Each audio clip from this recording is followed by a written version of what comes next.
Hey guys, welcome to the Liberal Hive Mind, a channel solely focused on exposing the abundant hypocrisy of the left. Well folks, just when you thought that the hypocrisy might have peaked, Democrats take it to a whole other level. You know, it's kind of like the same thing with inflation. Oh, well, inflation must have peaked at 8.6%, then it hits 9.1. Well, Democrat hypocrisy works in very similar fashion. You think, no way, the Democrats can't go any lower, can't be any more hypocritical. And of course, then they do exactly that. We've been covering this whole thing specifically with Washington, D.C. and New York City. New York City Mayor Eric Adams, all of a sudden claiming there's an illegal immigration crisis in his city. Of course, the absolute hypocrite, sounding the illegal immigration alarm when he signed off on a bill to give non-citizens the right to vote in his state, or rather in the city. And of course, we covered very similar hypocrisy from DC Mayor Muriel Bowser. Mayor Bowser just took her hypocrisy to the next level. DC Mayor Muriel Bowser is now requesting the federal government deploy National Guard troops to Washington, D.C. to help with this humanitarian crisis. There is so much hypocrisy to cover here, folks. We really got to get into this, so let's roll the tape. All right, friends, so take a look at this. DC Mayor Bowser requests activation of National Guard to deal with influx of illegal aliens being bussed in from Texas. Not in my backyard, Mayor Bowser. DC Mayor Muriel Bowser on Thursday requested the activation of National Guard to help deal with the influx of illegal aliens being bussed into Washington, D.C. Take a look at this clip right over here.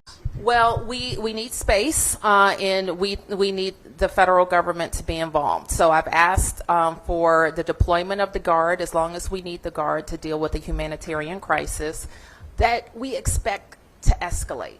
The number of people crossing the border seeking asylum, we expect to only go up.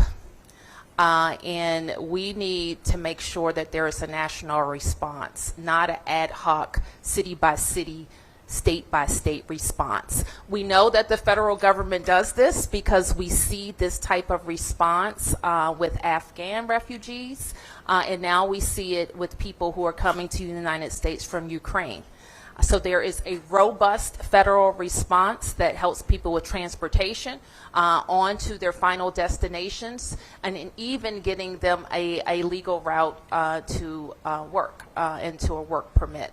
And we need a parallel system for the increasing numbers of people that we will see crossing the border seeking asylum. Oh man, oh man, oh man. I know a lot of people are focusing specifically on the title or on the, the framing of it. DC Mayor requests National Guard to deal with illegal immigration, almost like a militarized response. And people are pointing out to this supposed hypocrisy. The last couple of years of Democrats declaring sanctuary cities, calling to defund and abolish ICE, and now they're trying to sick the National Guard on illegal migrants. That's not exactly what's happening. That's a very disingenuous framing. But it doesn't absolve these Democrats of clear, utter, next-level hypocrisy. And here's where that hypocrisy lies. What DC Mayor Muriel Bowser is dealing with right now is the influx of 4,000 illegal migrants into her city, most of which have been bussed in from Arizona and Texas straight to the capital and right in her backyard. That number right over there is important. 4,000. All of a sudden it becomes a massive federal issue, a humanitarian crisis, the moment it hits Washington, D.C., and even in small numbers, only 400,000. Now when you really compare and contrast and when you put things into perspective, Texas, Arizona, and New Mexico, and of course a little bit of California, but mostly Arizona and Texas, have been dealing not with 4,000 illegal migrants, but rather with millions. They've been dealing with a humanitarian crisis that is on a completely different level, and all Democrats have done is scoff and blow it off, call them racists, bigots, blah blah blah. They've created this uncontrollable scenario that has landed on their border, on their taxpayer, and the federal government hasn't moved an inch. All they did was send Kamala Harris to the wrong border city for a couple of days. Kamala Harris said, "Please don't come," and then immediately went back to their ivory towers in Washington, D.C. and pretended as if the problem didn't exist, and then of course just left the problem to Texas and Arizona. Then Washington, D.C. gets a little taste of their own medicine thanks to the righteous actions of Texas Governor Greg Abbott, and all of a sudden, it's a humanitarian crisis, and it needs to be dealt with immediately, and finally, we hear a Democrat admit that most likely the problem's gonna get a whole lot worse. Because of course it will. And funnily enough, DC Mayor Muriel Bowser herself just made the problem even worse. Because what she's calling for is not border security. She's essentially justifying the bogus, phony claim that the majority of people crossing over the border are refugees seeking asylum. We know this to be unequivocally false, not even close to reality. An absolute supermajority, near unanimously, they're economic migrants, not refugees fleeing political persecution or fleeing war. Yet she uses woke Democrat rhetoric and talking points, justifying this illegal immigration, perpetuating this falsehood that seeking economic prosperity in the United States through illegal means classifies as seeking refuge or seeking asylum, and then even calls on the National Guard not to deal with the problem in the sense of deporting people who broke the law and crossed over illegally, skipping the line as people pay thousands upon thousands upon thousands of dollars, multi-year legal processes in order to actually immigrate to the country legally. Rather, she's calling on the National Guard to render aid and to enable more people to cross over, as she calls on the federal government to use the National Guard to enable and bolster this illegal immigration pipeline. And how absolutely crazy, once again, put it into perspective if you think about it, the pipeline being from cartel human smuggling rings straight to Washington and in the hands of the National Guard. How utterly ridiculous. And once again, if you think about it, who's paying for it all? As she calls for what is probably going to be a multi-$100 million operation taken on by the federal government, well, who's footing the bill? You are. These Democrats cannot be taken seriously. In other words, these Democrats have learned absolutely nothing. In other words, the Democrat plan to funnel millions of illegal migrants in the hopes of one day creating a path to amnesty, a process that essentially leads to buying tens of millions of new faithful Democrat voters, well, of course it continues, and you're going to pay for it and you're going to suffer the consequences. Instead of learning the lesson that it's just objectively bad policy, they're going to continue to enable it. Texas Governor Greg Abbott responded, "Washington, D.C. finally understands what Texans have been dealing with every single day as our communities are overrun and overwhelmed by thousands of illegal migrants, thanks to President Joe Biden's open border policies. If the mayor wants a solution to this crisis, she should call on President Biden to take immediate action to secure the border, something he has failed to do. The true ongoing humanitarian crisis is along our southern border. The Biden administration is allowing historic levels of illegal immigration, weapons, and deadly drugs like fentanyl to surge into our state. Texas continues stepping up to respond to this crisis by deploying Texas National Guard soldiers and DPS troopers, building our border wall, busing immigrants to our nation's capital, and now sending illegal immigrants back to the border. That is the true humanitarian crisis, although he did forget to mention probably one of the biggest elements of this humanitarian crisis, the human smuggling and human trafficking rings that ironically many of the times lead straight to Washington, D.C., not only the capital of the United States, but the capital of the most despicable, deplorable underworld you could possibly imagine. I'll leave the rest to your imagination. I'm sure you guys know exactly what I'm saying, but the point is, Democrats have learned absolutely nothing, and instead of solving the problem, they're going to continue to enable it while pretending to do the right thing, calling on the National Guard not to solve the problem, not to secure the border, not to enforce the law, but to enable their sanctuary city nonsense as they continue to enable the humanitarian crisis that they're pretending they care about in the first place. You want people to stop suffering? Build the damn wall. It's basically that simple, and stop this human smuggling, Democrat voter smuggling racket that's so clearly obvious to anyone who's really paying attention. They're not exactly hiding it well. We see how they're always so dishonestly trying to sneak amnesty in their pork-filled spending bills. The truth is as clear as day, and the truth is, these people are massive hypocrites. That's what I got for you guys though. Thanks for watching. I'm gonna get back to work. Leave a like if you want to, and I'll see you on the next one.